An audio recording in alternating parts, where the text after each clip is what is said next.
성경 시편 123편 1절로 4절 말씀입니다. 898쪽입니다. 구약 성경 898쪽 시편 123편 1절로 4절 말씀입니다. 주신 말씀을 저와 여러분이 한 절씩 나눠 교독하시면서 하나님의 음성을 듣겠습니다. 제가 먼저 읽습니다. 하늘에 계시는 주여, 내가 눈을 들어 주께 향하나이다.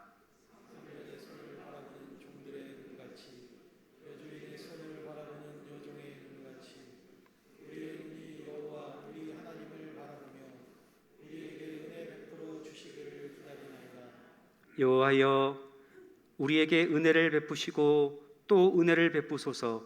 심한 멸시가 우리에게 넘치나이다. 안일한 자의 조소와 교만한 자의 멸시가 우리 영혼에 넘치나이다. 아멘. 신약 성경의 서신서 중에 많은 서신서를 사도 바울의 서신서라고 이야기합니다. 거기에 보면 빠지지 않고 공통적으로 나오는 인사 어구가 있는데, 하나님 우리 아버지와 우리 주 예수 그리스도로부터 은혜와 평강이 있기를 원하노라 라는 것입니다. 이방인의 사도로 부름받은 그 사도 바울이 이방인들에게 복음을 전할 때에 그들에게 율법을 행함으로가 아니라 하나님의 은혜로 구원받는 것을 증거하기 위해서 노력했지 않습니까? 율법이 아니라 하나님의 은혜로 구원받는다. 은혜 없이는 구원받을 수 없고 은혜 없이는 믿음으로 살 수 없다는 것을 강조하기 위해서 매 서신서 서두에 이렇게 은혜와 평강을 선포했던 것을 볼 수 있습니다. 제가 3부 예배에 이 자리에 선 것도 2년이 넘은 것 같습니다. 그래서 서두에 계속 여러분에게 인사말을 하고 싶었는데 참다가 지금 인사 여쭙습니다. 우리에게도 은혜가 필요하기 때문에 제가 사도 바울의 인사말을 빌어 여러분에게 인사를 여쭙고 싶습니다.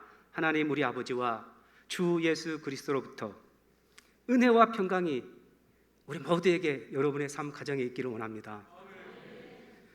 예, 그렇습니다. 성도는 은혜로 살아가는 존재이지요. 그래서 많이 좀 부족해도 하나님의 은혜가 있다면 그 은혜 때문에 어려움도 이기고 또는 가난도 질병도 대적에 일어나도 그 은혜로 이겨나가는 줄 믿습니다. 오늘 주신 그 시편의 말씀은 표제가 붙었는데요, 성전에 올라가는 노래라고 붙어 있습니다. 그래서 제가 말씀을 준비하면서 평소 때보다 찬양이 좀 많이 생각나더라고요. 그래서 왜 그런 거 했더니 이 시편 자체가 바로 성전에 올라가는 노래다 보니까 찬양으로 이렇게 많이 은혜 주셨던 것 같습니다. 구약에서 믿음의 백성들은 하나님의 명령을 따라서 1년에 3차례씩 꼭 성전에 올라가서 하나님께서 규정하신 제물을 드리고 예배를 드리고 몸을 보이는 그런 삶을 살았습니다. 그때마다 올라갈 때마다 이 본문 말씀 붙들고 하나님의 은혜가 필요하구나 고백했던 것이지요. 본문에서 여러분 자세히 보면 반복되는 단어도 있고 반복되는 어구도 있는데, 제가 좀 강조하고 싶은 것은 우리에게 은혜를 베푸소서 하는 말입니다. 3번 반복되어 있더라고요. 이것을 통해서 볼 때에 구약의 성도들도 하나님의 은혜가 필요했구나. 근데 하루에 필요한 것이 아니고 또 은혜를 구하는 것 보니까 어제의 은혜로 오늘을 살 수 없고 오늘의 은혜로 내일을 살 수 없고 매 때마다 매일마다 하나님의 은혜가 필요하구나라는 것을 깨닫게 됩니다. 그렇다면 하나님의 백성들에게 은혜가 절실했던 이유가 무엇인가? 왜 이들은 하나님께서 은혜를 베풀어 주셔야 한다고 3번이나 하나님께 간구하고 있을까? 그것이 바로 3절 하반절과 4절에 잘 나와 있습니다. 심한 멸시가 우리에게 넘치나이다. 안일한 자의 조소와 교만한 자의 멸시가 우리 영혼에 넘치나이다. 그러니까 지금 하나님의 백성들에게는 심한 멸시와 조소와 사람들의 비난이 가득한 것입니다. 자기들은 좀 산다고 생각하는 사람들, 편안하다고 생각하는 사람들, 그 사람들의 눈에 보기에 우리 예수 믿는 사람들은 가끔 좀 구차하게 보일 때가 있거든요. 왜 저리 지지려도 못 사는 걸까? 우리가 예수 믿는다고 해서 우리의 삶에 모든 것이 완전하게 되진 않잖아요. 그래서 예수 믿는 사람들에게도 질병이 찾아오고 물질이 궁핍해질 때가 있고 사람들의 오해를 받을 때도 있고, 그리고 또 예수님 잘 모르고 자기 그냥 욕심과 자기 마음대로 살아가는데 저 집 아이들은 뭐 대학도 잘 가고 막 직장도 좋은 직장 가는 것 같은데 나는 그렇게 교회에서 아이들을 키웠고 믿음으로 살아왔는데 우리 아이는 그렇게 변변치 못하는 것 같고, 그때 얼마나 자존심 상합니까? 그럴 때에 우리 가족 중에 누군가나, 아니면 또 이웃 뭐 친구나, 아니면 내 자신의 내적 음성을 통해서, 때로는 사단 마귀를 통해서 계속 우리를 집요하게 이렇게 조롱할 때가 있거든요. 봐라, 네가 믿는 하나님 어디 있느냐, 네 혹시 헛것 믿은 것 아니냐. 여러분, 이렇게 조롱하고 우리를 비난하고 멸시할 때 어떻게 해야 됩니까? 본문이 바로 해답을 주고 있습니다. 하나님께 나가서, 하나님, 그래서 제가 은혜가 필요합니다. 은혜를 베푸소서, 또 은혜를 베푸소서, 계속 하나님께 은혜를 간구하는 것이죠. 주석학자들은 이 당시의 배경이 아마 이스라엘을, 특별히 그 남유다를 침공했던 그 아수르 제국의 사네립 왕 때에 예루살렘을 꽉 포위하면서 하나님을 멸시하고 하나님을 비방하고 이스라엘 백성들을 비방했거든요. 그때다 이렇게 생각하는 분도 계십니다. 또 어떤 분들은 남유다가 바벨론의 포로로 끌려갔다가 고레스의 칙령으로 인해서 이제 귀환하게 됐는데, 그들은 성전을 건축할 그런 마음 가지고 올라왔거든요. 그래서 성전을 건축하려고 할 때에 방해했던 산발락과 도비아의 비방과 조롱이다 이렇게 또 생각하는 분도 계십니다. 실제로 느헤미야 4장 1절로 3절 보니까 아주 신랄하게 비난했더라고요. 제가 읽어보겠습니다. 산발락이 우리가 성을 건축한다함을 듣고 크게 분노하여 유다 사람들을 비웃으며 자기 형제들과 사마리아 군대 앞에서 일러 말하되, 이 미약한 유다 사람들이 하는 일이 무엇인가? 스스로 견고하게 하려는가? 제사를 드리려는가? 하루의 일을 마치려는가? 불탄 돌을 흙 무더기에서 다시 일으키려는가 하고, 암몬 사람 도비아는 곁에 있다가 이르되, 그들이 건축하는 돌 성벽은 여우가 올라가도 곧 무너지리라 하더라. 너무너무 힘든 고달픈 그 삶이 시작된 거거든요. 그래서 곁에서 그냥 격려하면서 잘한다 해도 성전 짓기가 어려운데, 너희들이 짓는 그 돌성벽에 여우가 올라가도 무너질 것이다 이렇게 비방하고 조롱할 때에 그 마음이 얼마나 힘들었겠습니까?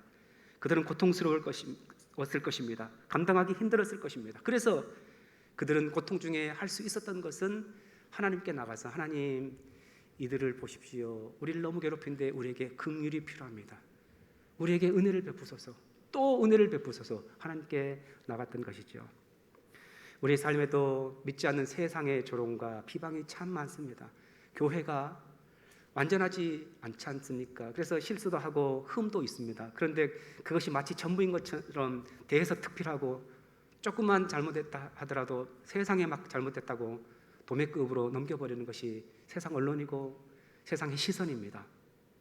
그럴 때 우리가 일일이 대처하기가 얼마나 어렵습니까? 오해받을 때 얼마나 힘듭니까? 그럴 때 우리가 할 수 있는 것이, 주님, 우리에게 긍휼을 베푸소서, 이 난관을 헤쳐나갈 수 있는 은혜가 필요합니다. 또 은혜를 베풀어 주옵소서. 간구하는 우리가 되어야 할 것입니다. 어제 한국 기독공부 주간지를 잠깐 훑어보다가 한 가지 기사에 제 시선에 머물렀습니다. 지난 6월 22일 우리 교단 총회와 한국교회 총연합이 한국교회 100주년 기념관에서 공동 기도회를 개최했다는 그런 내용이었습니다. 요즘 다시 이슈가 되고 있는 위장된 차별금지법 또는 뭐 평등법 이렇게 나오잖아요. 그 이름이 무엇이든지 간에 그것을 위해서 대처하기 위한 기도회였습니다. 그래서 그 총회장님께서 이렇게 이야기하고 있습니다. 포괄적인 금지법 또는 평등법 등 그 이름이 무엇으로 불리든 간에 법안들이 담고 있는 종교성, 성 정체성, 사상, 정치적 의견 등에 관하여 차별을 금지하는 조항들이 건전한 비판을 막고 사회적 분열과 갈등을 야기하고 사회의 불안을 일으킬 여지가 다분하다. 그래서 한국 교회가 이런 사회적 분열과 갈등을 일으킨 법안이 철회될 수 있도록 함께 기도해야 된다, 이런 취지의 말씀이셨습니다. 우리가 총회와 함께 이런 여러 법안들이 철회되도록 기도해야 될 이유 많겠지만, 제가 실제적으로 이게 설교를 하는 입장에서 제가 피부로 다가온 것이 한두 가지가 있었습니다. 만약에 당장 이 평등법이 국회를 통과되면은 교회에서 교리에 따라서 설교하는 것이 소송의 대상이 될 수 있다는 것입니다. 분명 우리가 창세기에도 알려주고 있고, 레위기, 출애굽기, 사사기에서 동성애는 부끄러운 것이고 죄다고 분명히 이야기해주고 있습니다. 그런데 이 부분에 대해서 우리가 성경을 차례대로 설교하다 보면 분명히 그 부분이 나올 텐데, 이 평등법이 통과되고 나서 이 본문 가지고 설교할 수 없게 됩니다. 소송을 하면 꼼짝없이 수백만 원, 수천만 원의 벌금을 낼 수밖에 없습니다. 여러분, 우리가 이단에 대해서 분명히 거짓된 교리 가지고 미혹할 때에, 여러분, 그것은 이단의 교리입니다. 그것은 미혹된 가르침입니다. 빠지지 마십시오. 잘못됐습니다. 선포해야 되지 않겠습니까? 그런데 이렇게 정당한 비판이 차별로 몰릴 가능성이 있게 됩니다. 만약 하나님의 말씀을 바르게 선포하지 못하고 거짓된 가르침을 이단이라고 지적하지 못한다면 진리를 선포해야 될 교회에 크나큰 타격이 아닐 수 없습니다. 그래서 이런 사회적 갈등과 분열을 이야기하는 이 법이 철회되고 다시 거론되지 않도록 하나님, 우리 국회에 은혜를 베풀어 주시고 우리 교회에 다시금 은혜를 베풀어 주셔서 이런 사회법이 다시금 교회에 어려움을 주지 않도록 하나님께서 은혜를 베풀어 주옵소서 기도해야 될 줄 믿습니다. 당장 밖으로 시선을 돌리지 않아도 우리 교회 안으로 시선을 돌릴지라도 참 은혜를 구해야 될 것이 많다고 봅니다. 오늘 우리 장로님 기도해 주셨습니다마는 우리 이제 오늘부터 지금 이제 시작되고 있겠네요. 우리 유아부가 성경학교를 오늘부터 시작했습니다. 그리고 다음 주는 영아부가 시작하고 그 다음 주는 유치부가 시작하고 차례대로 저고 중고 이렇게 시작해서 3주간 다 시작하거든요. 우리가 동일하게 고백하고 있는 것이 교회가, 다음 세대가 살아야 교회가 희망이 있다고 우리가 말하고 있지 않습니까? 근데 코로나 시대에 사회적 거리두기, 그것이 우리 마음속에 너무 크게 자리 잡고 있어요. 그래서 부모들도 자녀들 좀 내보내기가 껄끄럽고, 또 교회에서 막 오라고 막 이렇게 하기도 좀 어렵고, 애들 스스로도 이해 때다 싶어서 그냥 집에서 온라인으로 예배 드린다고 하고. 여러분, 제가 실제로 경험해 보니까 정말 정갈한 모습을 하나님 앞에, 화면 앞에 앉아서 예배 드리는데 오래 가지 못합니다. 목사인 저도 어른 여러분도 경험해 보셨죠? 나도 모르게 졸음이 쏟아질 수가 있고 자세가 흐트러져 버립니다. 그런데 아이들이 어떻게 집에서 온라인으로 예배를 온전하게 드릴 수 있겠습니까? 아직 그들은 신앙이 온전히 자라지 못했습니다. 계속해서 말씀을 듣고 변화되어야 됩니다. 하나님의 사람으로 지어져 가야 됩니다. 어디서요? 주의 말씀이 있는 곳에서. 그래서 이번 성경학교 수련회 만큼이나 그들이 비록 그전에는 좀 쉬고 있었지만 주님의 전에 나와서 함께 예배 현장 가운데서 살아계신 하나님의 말씀을 듣고 예수 그리스도를 만나고 성령의 역사로 변화되고 새로워지도록 우리가 간구해야 되지 않겠습니까? 애쓰고 수고하시는 우리 목회자, 그리고 협력하시는 우리 교사 한 분 한 분이 지치지 않고 정말 주님 사랑하는 마음으로 아이들을 사랑하고 내 자식처럼 주님의 마음으로 이들을 품고 이들의 변화를 위해서 간구하며 가르치게 하여 주옵소서. 우리가 기도해야 되지 않겠습니까? 그래서 우리 교회에 하나님의 은혜가 필요한 것이죠. 그래서 하나님, 이 7월 8월 한 달간 우리가 교회학교 다음 세대를 위해서 기도합니다. 은혜를 베풀어 주옵소서, 은혜를 베풀어 주옵소서, 또 은혜를 주옵소서 간구하는 우리가 되시기 바랍니다. 오늘 본문은 우리가 은혜를 누구에게 구해야 하는가, 그 은혜는 어디서부터 오는가를 1절에서 잘 알려주고 있습니다. 1절 말씀 우리 같이 한번 읽겠습니다. 하늘에 계시는 주여, 내가 눈을 들어 주께 향하나이다. 아멘. 누가 은혜를 베푸시는가 봤더니, 누구에게 은혜를 구하는가 봤더니 하늘에 계신 주입니다. 우리 성경에는 하늘에 계신 주라고 나와 있지만 새번역 성경에 보니까 하늘 보좌에서 다스리시는 주님, 이렇게 번역되어 있습니다. 하늘 보좌에서, 이 보좌라는 것은 왕자를 가리키거든요. 왕이 앉아서 통치하는 곳, 그러니까 눈을 들어 보기는 보는데 통치하시는 그 하나님을 바라본다는 것입니다. 여러분, 땅은 하늘의 지배를 받습니다. 믿습니까? 보좌에 앉아 세상을 지배하시고 주관하시는 하나님께서 결정하시면 그대로 되는 것입니다. 성경은 보이는 이 땅의 사건은 보이지 않는 하늘의 결정대로 된다 분명히 말하고 있습니다. 그런데요, 여러분, 감사하게도 우리는 이 땅에 살면서 하늘 보좌에 앉으신 하나님과 교제가 가능합니다.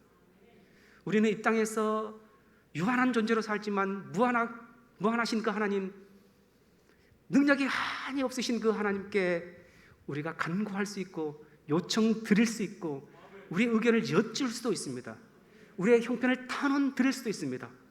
하나님께서는 얼마든지 무한하신 하나님의 능력과 지혜로 그분 홀로 이 세상을 통치하실 수 있습니다. 그럼에도 불구하고 감사하게도 하나님께서는 우리가 뭐라고 이 보잘것없는 이 땅에 벌레와 같은 먼지와 같은 우리가 탄원 드릴 때에 하나님께 간구 드릴 때에 우리의 의견을 여쭐 때에 때로는 이미 결정하셨던 그 하나님의 방침과 계획을 선회하시고 수정해 나가시는 것을 볼 수 있습니다. 모세가 시내산에서 더디 내려오자 백성들이 두려움에 쌓여서 아론을 그렇게 꼬드겼습니다. 충동했습니다. 이 사람 모세는 어디 있는지 도대체 알 수 없다. 우리를 애굽에서 인도해 놓은 신을 우리가 만들자. 그래서 금을 던졌더니 송아지가 나왔다고 이렇게 이야기해 주고 있습니다. 그래서 모세는 하나님 앞에 가서 엎드려서 율법을 받고 말씀을 받고 있는데 진중에서 막 떠드는 소리, 잔치 소리가 들리잖아요. 예전에는 하나님께서 이스라엘 백성들을 내 백성이라고 그렇게 표현하셨습니다. 그런데 이렇게 우상을 만들어 뛰노는 이들을 보면서 하나님께서 모세에게 그렇게 말씀하셨어요. 네 백성이 지금 패역하였다. 빨리 내려가봐라. 네 백성이라고 말합니다. 그리고 이제 더 이상 너희와 함께 하지 않겠다. 너희끼리 약속의 땅으로 가라 말씀하셨습니다. 하나님께서 이스라엘을 포기해버리셨습니다.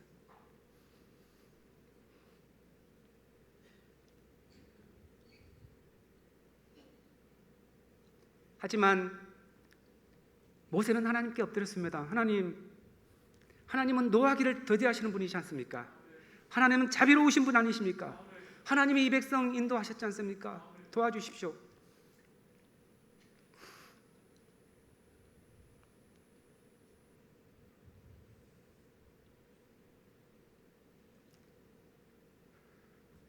하나님께서 가지 않고 우리끼리 가면 그곳이 어떻게 약속의 땅일 수 있겠습니까? 하나님께서는 모세의 기도를 들으시고 자신의 뜻을 돌이키셨습니다.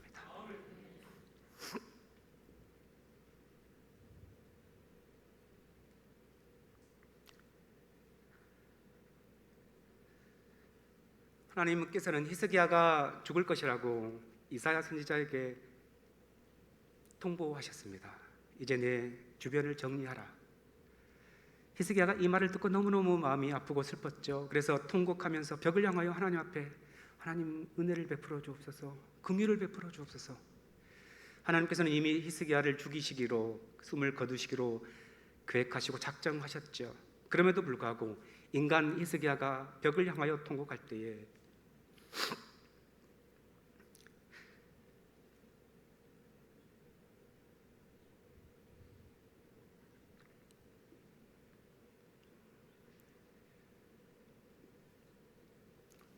하나님은 히스기야의 요청을 수용하셔서 그에게 15년의 생명을 연장해 주셨습니다.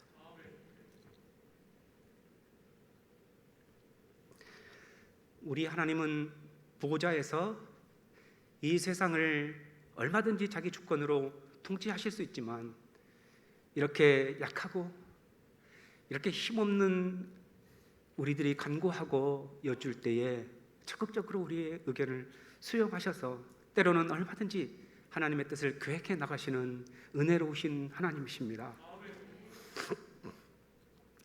다음으로 은혜를 구하는 자세에 대해서 말씀하고 있습니다. 1절 하반절 말씀에 내가 눈을 들어 주께 향하나이다 말씀하고 있지요. 멸시받고 조롱받고 비방받을 때에 그를 대적하기보다는 오히려 하나님 앞에 나가서 눈을 들어서 주를 바라보는 것, 이것이 바로 하나님의 백성의 삶임을 우리 가운데 이야기해 주고 있습니다. 성경도 우리의 싸움은 결코 혈과 육을 대한 싸움이 아니라고 말씀해 주고 있지요. 그럼 제가 아까 서두에 말씀이 시편 말씀이라서 성전에 올라가는 그 노래인 것 같아서 찬송이 많이 생각난다고 말씀드렸습니다. 찬송가 515장 찬송이 생각나서 펼쳐보면서 찬송을 한번 부르면서 준비했는데 1절 가사가 이렇게 되어 있습니다. 눈을 들어 하늘 보라 어지러운 세상 중에 곳곳마다 상한 양의 탄식 소리 들려온다. 어쩌면 우리 살아가는 이 세상의 모습을 그대로 반영하는 것이 아닌지 모르겠어요. 어지러운 이 세상 곳곳마다 상한 양의 탄식 소리가 들려온다. 그러니까 이 찬송을 보니까요, 우리가 눈을 들어보면 드디어 어지러운 세상에서 상한 양의 탄식 소리가 들려온다, 이렇게 생각이 되거든요. 근데 바꿔보면 이미 이 세상이 어지럽고 이 상한 양의 막 탄식 소리가 막 들려올 때에 세상을 책임져야 할 교회가 어떻게 할 수가 없잖아요. 그때에 우리가 할 수 있는 것은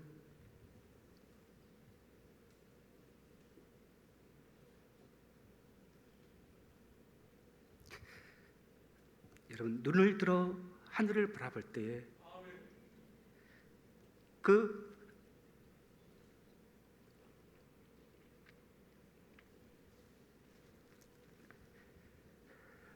하나님께서 이 어지러운 세상에 상한 양의 탄식 소리를 들으시고 우리에게 도울 수 있는 힘과 은혜를, 능력을 주시는 것입니다. 2절 말씀 가사도 마찬가지입니다. 눈을 들어 하늘 보라, 어두워진 세상 중에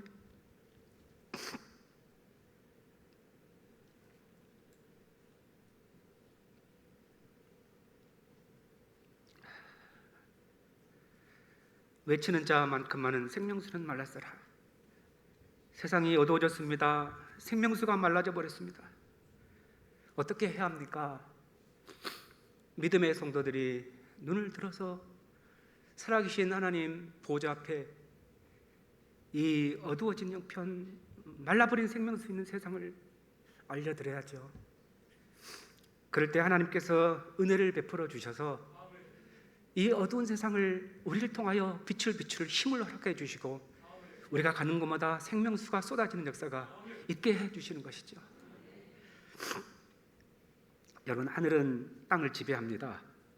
그래서 우리는 땅의 문제를 해결하기 위해서 우리의 힘을 쓸 것이 아니라 눈을 들어 하나님의 보좌, 하나님의 통치가 있는 곳을 향해야 합니다. 이것은 바로 아말렉과 전투에서 모세가 보여주었던 모범이기도 하지요. 여러분, 삶에 문제가 없는 분이 어디 있습니까? 은혜가 필요 없는 분이 어디 있습니까? 우리는 하루라도 하나님의 은혜가 없이는 살 수 없지요. 우리 교회도 하나님의 은혜가 없으면 바르게 설 수가 없지요. 우리는 지금 영적 리더십의 기로에 서 있습니다. 한평생 교회를 섬기시면서 말씀과 영적인 능력이 정점에 있으신 목사님께서 이제 교회를 위해서 모든 것 내려놓으셨습니다. 그리고 이제 아직 걸음마 단계에 걷는 저 같은 자를 세워주셨습니다. 여러분, 어떻게 보이십니까? 주의 은혜가 필요하지 않겠습니까? 얼마나 많은 세상의 시선들과 악한 세력들이 우리 교회를 주시하면서 흔들어 놓으려고 작정하고 있겠습니까? 그럴 때에 한 마음을 다하여 주님,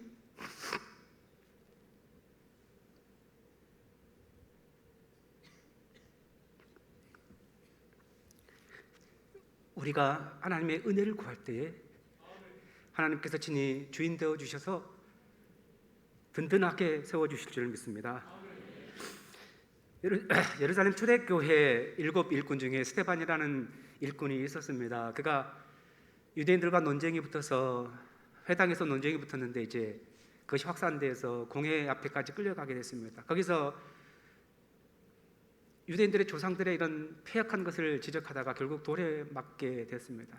자기를 향해 막 달려드는 그들이 오를 때에 스데반은 눈을 돌려서 하늘을 바라봤습니다. 그러자 하늘이 열려서 하나님의 영광과 및 예수께서 하나님 우편에 서신 것을 보여주셨습니다. 그러자 그는 더 이상 자신을 죽이려고 달려드는 사람들이 두려워하지 않았습니다. 오히려 그들이 불쌍히 여겼죠. 그래서 주여, 이 죄를 그들에게 돌리지 마옵소서 기도하면서 그런 순교하였고, 스데반의 순교로 복음은 땅끝까지 전해지는 기회가 되었습니다. 여러분, 우리가 눈을 들어 주께 향한다는 것은 내 마음과 그리고 내 의지를 다해 주님을 주목하는 것을 의미합니다. 이렇게 주님을 향해서 마음을 집중하기 시작할 때요, 내가 가지고 있는 그 문제, 내 삶의 질고와 어려움들, 그것이 더 이상 문제가 되지 않습니다. 왜요? 하나님이 너무 크게 보이기 때문에. 우리가 부르면서 은혜 받는 내 내 눈 주의 영광을 보내. CCM 가사 참 은혜스러워서 제가 한번 소개합니다.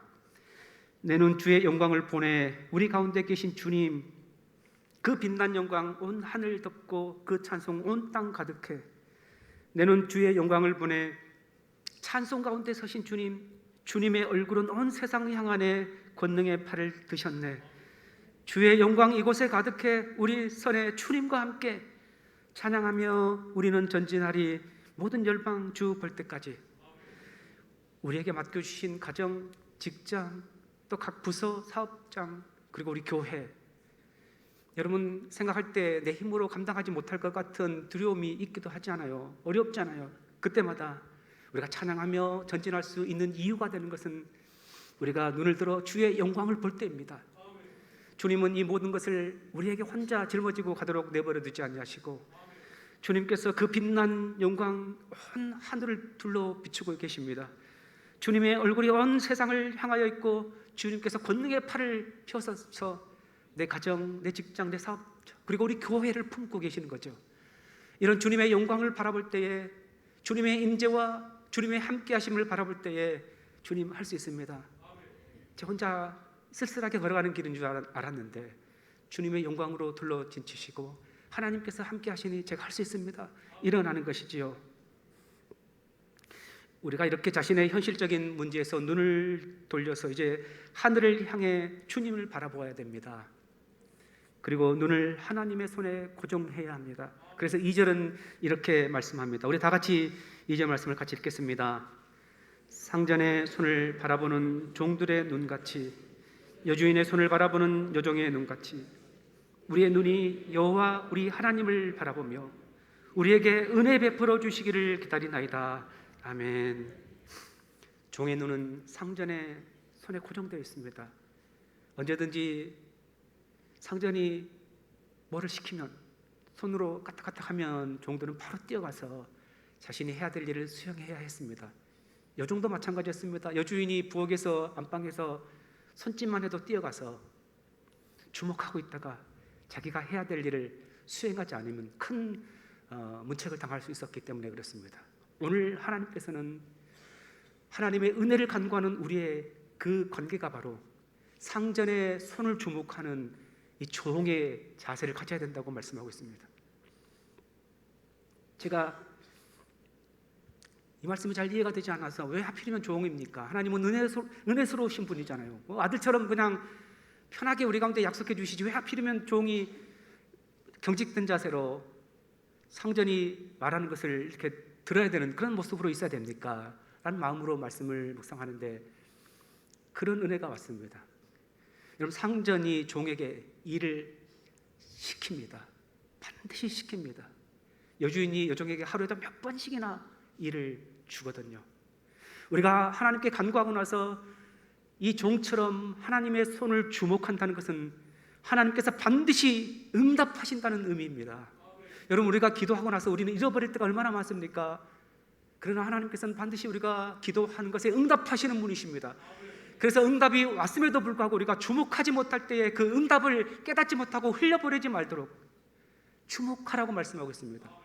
우리가 지금 맥주 감사절을 지키고 있지 않습니까? 여러분, 받은 것이 얼마나 많습니까? 은혜가 얼마나 많습니까? 그러나 그 주신 은혜에 주목하지 못할 때 우리는 받지 않는 자처럼 얼마든지 행사할 수가 있습니다. 그래서 우리는 살아계신 하나님께서 우리가 간구한 것에 반드시 응답하신다는 마음 가지고 주께 구하고 또 구할 때에 종이 상전의 손을 주목하는 것처럼 하나님께서 반드시 응답하실 것을 믿고 기다려야 할 줄 믿습니다. 하나님은 우리에게 이미도 은혜를 베푸셨습니다. 우리는 은혜로 구원받았습니다. 지금까지 지내온 것 모두 하나님의 은혜였습니다. 은혜를 받은 자가 감사할 수 있습니다. 은혜를 경험한 자가 또 은혜를 구할 수 있습니다. 하나님께서 우리에게 맥주 감사절을 지키라고 말씀하셨죠. 그래서 우리는 명령에 순종해서 지킵니다. 그럼에도 불구하고 자발적으로 나에게 은혜를 베풀어 주심에 감사해서 우리는 맥주 감사절을 지킵니다. 사랑하는 여러분, 우리가 은혜를 구해야 될 이유는 은혜를 받은 자이기 때문입니다. 그래서 그 받은 은혜에 감사해서 은혜를 우리가 실족하지 않게 하기 위해서, 잃어버리지 않게 해서 또 은혜를 구해서 하나님 앞에 쓰임 받을 수 있어야 됩니다. 우리 삶에는 수많은 문제들과 어려움과 짓눌림이 있습니다. 그러나 그 문제에 매이지 않고 내게로부터 눈을 들어 찬송 가사처럼 주님을 바라볼 때에 이제 내 문제가 더 이상 문제가 되지 않고 우리 하나님의 그 영광과 능력 안에서 모든 문제가 할 수 있다는 자신감으로 바뀔 줄 믿습니다. 이런 은혜를 깨닫는, 은혜가 우리의 삶의 실제가 되는 맥주 감사절이 되기를 바랍니다. 기도하겠습니다.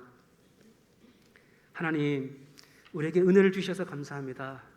은혜로 구원받게 하셨고 여전히 주님, 우리의 삶의 어려움과 낙심되는 일들과 또 힘든 일이 있을 때 주께 눈을 들어 향하기만 하면 하나님께서는 얼마든지 우리에게 은혜를 베푸시겠다고 약속해 주시니 감사합니다.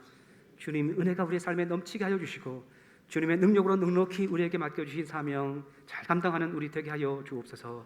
예수님 이름으로 기도하옵나이다. 아멘.